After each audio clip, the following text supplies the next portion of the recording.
Your social media is not bringing you money. Your social media is not giving you the results you're looking for. You're wondering why. Well, I am here to tell you what to do and how to improve on your social media to get the best results. This is a video about content strategy. We're going to come up with a strategy that will help your business move from where you are now to where you should be. I'm talking about having 2,000 random followers, random friends, random family, random cousins, to hundreds of thousands of dedicated, informed clients who know your business and want to buy from you. So if you're going to go from that to here, this video is for you. So before I begin, I'm going to introduce myself. My name is Zablon. I am your digital marketing strategist. I will help you understand what you're doing, and I will help you improve your results and get you the best. And with that, let's get started. So the first thing I want to talk about is the time investment. Social media takes time. It takes a lot of time. We have been brought in this place where we are thinking that because it's the internet, we can get results immediately and quickly. Yes, we can get results faster, but not immediately. Neither can we get them right now. Social media takes time to build, and you have to invest a lot of your time and a lot of your money to do it. So the first thing I tell businesses that I'm consulting with, that they want to have a robust social media strategy. They want their followers, their likes to convert into leads, to sales, to potential clients. So the first thing I tell them is, before we get started, do you have time? Do you have the patience? Because if your business will be here for the next 10, 20, 30 years, and you want to grow it from a few $100s to a few $1,000s to millions of dollars, or even to the extent of billions of dollars, it takes time to build. And this is a journey that you have to work together, planning your strategy, planning your posts, planning everything to get where you are. I read somewhere that it takes around 450 videos on YouTube to get 1 million subscribers. Well, and 450 videos to make so many videos takes a lot of time. If you're to do a video a week, that is 50 videos a year, and 450 videos divided by 50, those are 9 years. So basically, if you had 1 million subscribers on YouTube on an even trajectory, slowly building and growing, it takes around 9 years to get 1 million subscribers. So if you're starting now, you should know you need to invest so much time, so much effort, so much resources to get 1 million subscribers if you're starting a YouTube channel. So the same concept with followers on Instagram, followers on Facebook, on TikTok, on LinkedIn. All this takes time. People will come and tell you that you do A, B, and C, you get so much followers.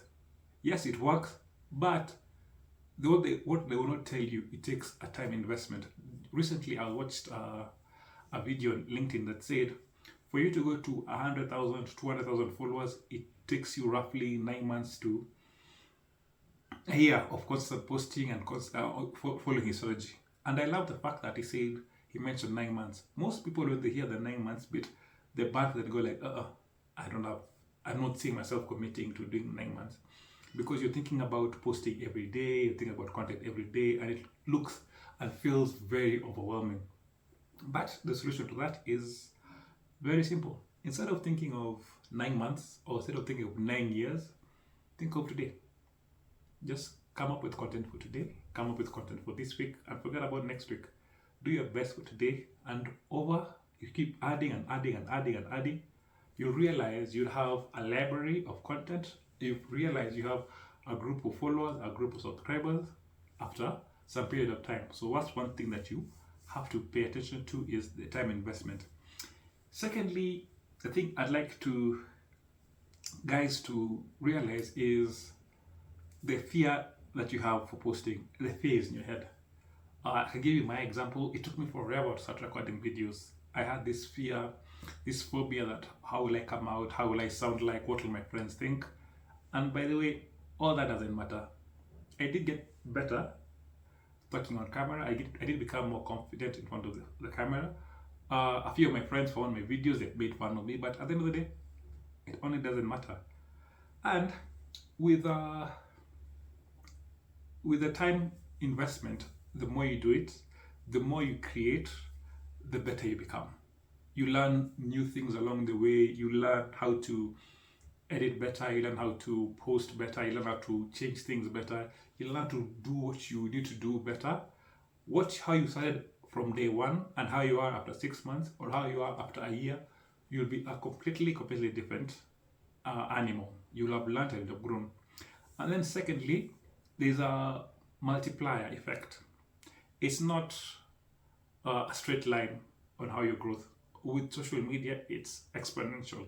You post, you post, you post, you post, you grow, you grow, you grow, and then you get higher. So again, time is involved. This won't take in a week, this won't happen in a day, this won't happen in a month. No, this will take some time. The issue is the period of time. I remember I was talking to a client who wanted to know, if I invest so much money, when will I get back the returns?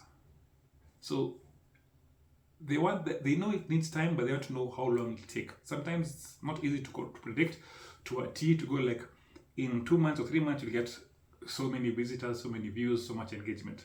Now, sometimes it takes 4 months, sometimes 6 months, 7 months, and all that. And also those who chase virality. Sometimes virality is very good. Going viral is brilliant. You can have 0 followers today, or you can have your post have a few impressions today, then tomorrow it has 1 million of impressions.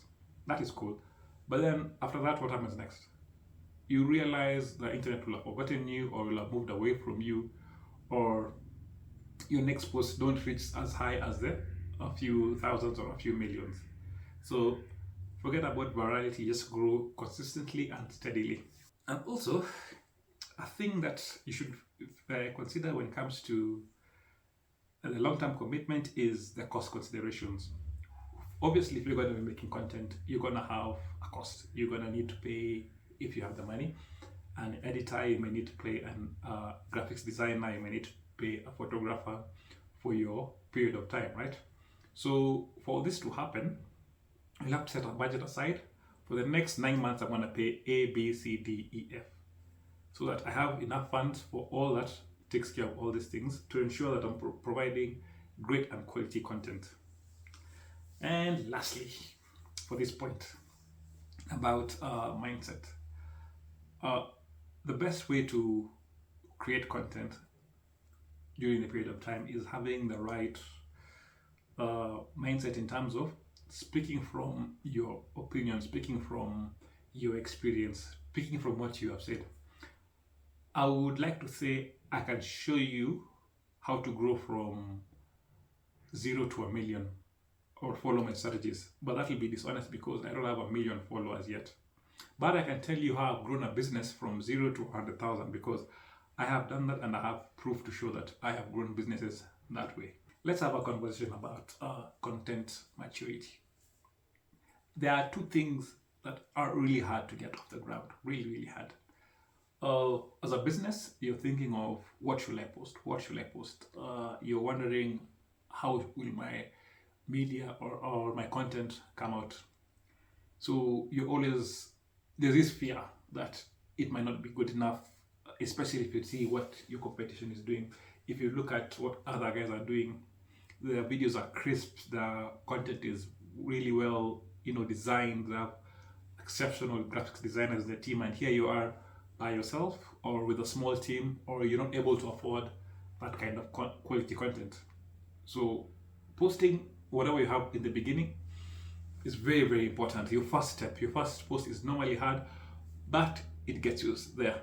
Then the next challenge is consistency in posting.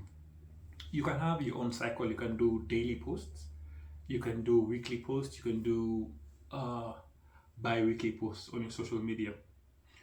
Sticking to that consistency is normally a struggle. Initially, you may get excited, you may get motivated, you do post, you regularly post, but after a month or after 2 months, life happens. You find out that you get caught up here, you get caught up there, then you're not able to adequately or frequently post as often as you need. You end up skipping days or skipping months or skipping, or something happens. So that's always a challenge. But with the consistency, what I would advise is picking a day of the week. If you're doing 5 days a week in your posting, or you're doing 5 posts a day, I would advise picking a day, maybe a Friday, maybe a Saturday, when you don't have a lot going on for you. You just sit down, come up with your content. If you're gonna shoot videos of that day, batch your content. If you're gonna create posts, create graphics, do it on one day, and then schedule them through the course of the week. So whatever happens during that day or during the course of the week, you're still on target to do what you set out to do. What are the elements of a content strategy? A content strategy has 3 or 4 elements. Number 1, you have to define your goal. Number 2, you have to define your audience. Number 3, your mission, define an enemy, and lastly, amplify your characters. When it comes to your content goals, what are you trying to do when you're on social media? Are you trying to build a brand? Are you trying to increase engagements? Are you trying to drive sales, get leads, or trying to build a community? These are things that you have to consider when you're doing your content strategy. So you might be able to do 2 or 3 things in what I've just mentioned in terms of brand building or creating a community, but it is advised to pick one and then go with it and build it. Like, for example, for companies that have no presence or want to be known, you can tell them it's time to do a branding campaign. So you need to get as many followers or as many people interested in your products, and then maybe later, maybe through the brand building, you might be able to get leads or some sales, but that is not the idea. That's not the focus. The focus is to build a following. And then smaller businesses are more into getting sales, nurturing leads, getting conversions, while larger businesses are more into community building, lead generation, and also they have to keep the brand name there. So those are things you have to consider for your goals. When it comes to your audience, you need to know who your ideal customer is, your buyer persona, where you need to know the demographics in terms of where they stay, how old they are, what is their sex, and then you need to know what they do, what they enjoy doing. Like, for example, my ideal demographic is an individual who's running a business or a social media person who needs help with running their business. They are between the ages of 30 to 40. Then they could be male or female, the gender doesn't matter. And they are looking to grow their businesses. That is my audience. Also, when you're defining your audience, you need to know pain points, or why are they coming to you? What solutions do you have to offer them that works? So again, using my example, I'm looking at people who are struggling with content strategy, who are struggling with content marketing, who are struggling with their digital marketing, and they're looking for tips and help from me, what I'm doing now, to get them from where they are to where they want to go. Also, with your content strategy, you need to define your voice. You need to define who you are and why you're doing it. You're not just every other company. You are you.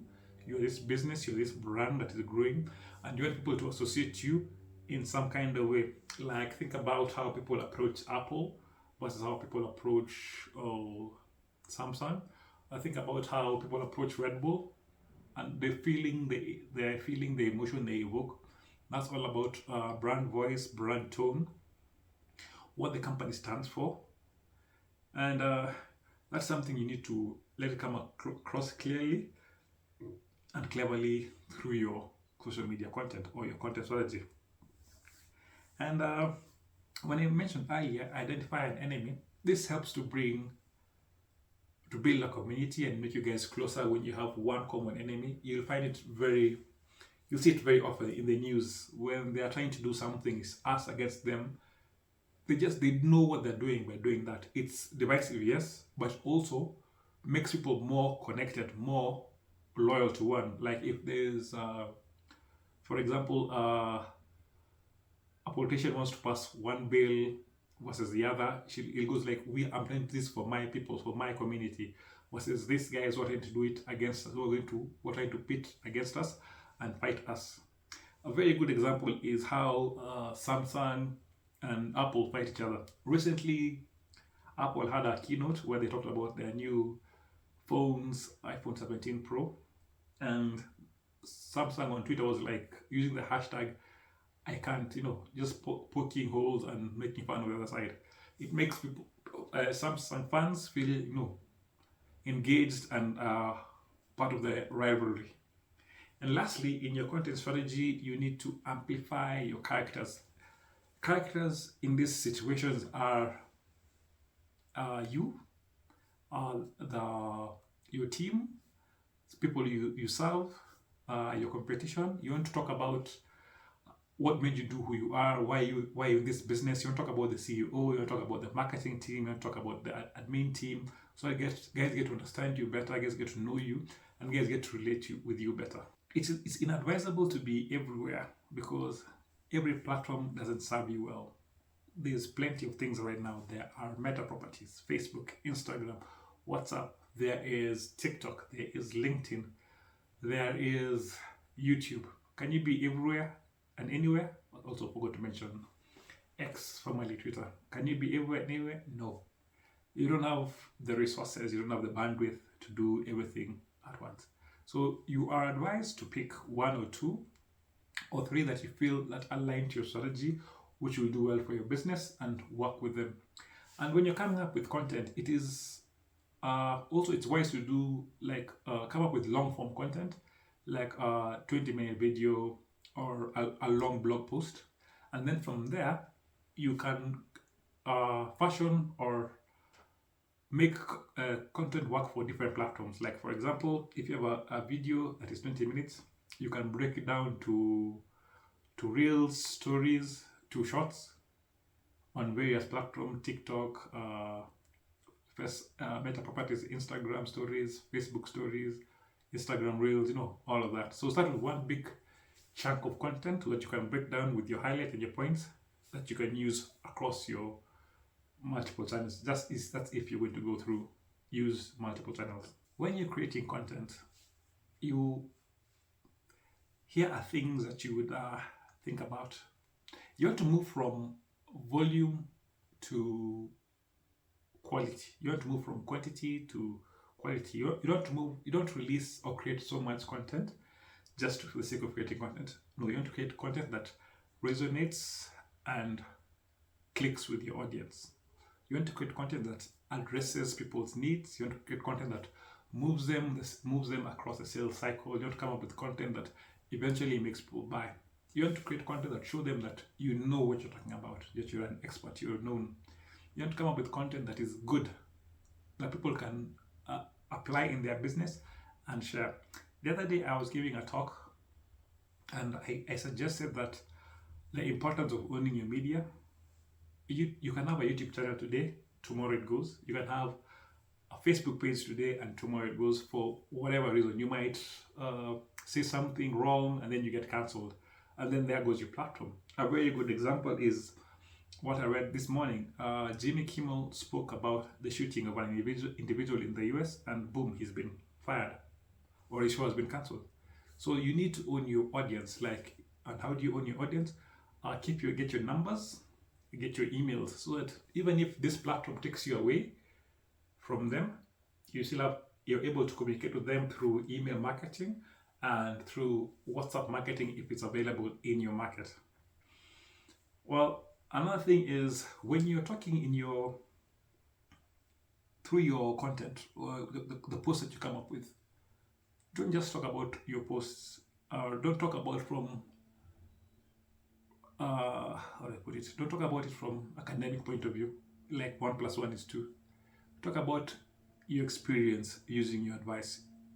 Teach people from how you've learned. Teach people of what you said. Several times in this video, I've mentioned my experience of how I have grown, or strategies that I've implemented, and how it has made people better. So talk the walk, or walk the talk, one of the two. Another thing that will make your content strategies pop or shine is embrace storytelling. Stories do wonders. It helps you click points to being practical. You start with a problem, go through the challenge, and then the outcome. The middle part of the outcome. You can give stories about your business, you can give stories about other people's businesses, but this makes it relatable, and people can able to see the growth, and people can feel that yes, this is right for me, this is what I want as a solution. And then content needs to be educational, needs to be inspiring, it needs to be fun. There are many more things that guys put there, but those are the three pillars that I use. I use that stuff. With content strategy, it's always amazing to be authentic and transparent. Right now, we're in the age of AI, and I hope you guys are not tired of hearing that word, but AI technology is advancing in a crazy fast way, and it's mind-boggling what it can do right now. Right now, there's Google Nano, and Google Nano has been doing really interesting stuff. Even me, I'm impressed. But, at the end of the day, you're talking to people, you're not talking to bots, you're not trying to have a relationship with the algorithm, you're not trying to have a relationship with ChatGPT. You want your content to be authentic in that you are speaking your point of view, your experience, where other people can relate and go like, yes, I understand what you're trying to say. This is a solution to my problem. I trust this individual. So in as much as AI is good, you find that these platforms are pushing rough cuts of people. They're pushing content that isn't perfect. They're pushing stuff that feels natural and original to their audiences, because they know people will get tired quickly, and even though you don't know if this is AI created, there's something that's off. Maybe in the past it used to be easy to look at the number of fingers and you go like, AI generated. But now you look at an image that's been created, there's something that's not there or just missing. Like, for example, a face that's too perfect. You're like, nah, that's not real, that's AI. Let's talk about planning. Planning has always been a challenge in terms of content marketing. You realize that you need to pre-schedule posts way in advance. You need to come up with a content calendar to know what you're posting on Monday, what you're posting on Wednesday, what you're posting on Friday, what you're posting next week, the other week, or the month, because that's what I normally do. I love sitting down, coming up with content for a month anew. I post them, I create, and I post. And also, if you're working in an organization,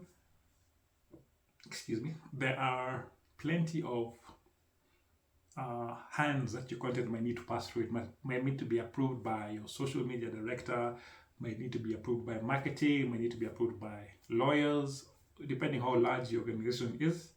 So you are advised to come up with a content calendar early, share with the groups for their approvals, for any changes and stuff, and then you can put it. Also, it's also even though you plan for stuff in advance, there are things that will happen along the course of the way. There could be a trend that is happening right now that's beneficial to your business. Something that has just happened, like for example, death of a famous person, or a tragedy somewhere where you feel like as an organization you need to respond or post something that will help.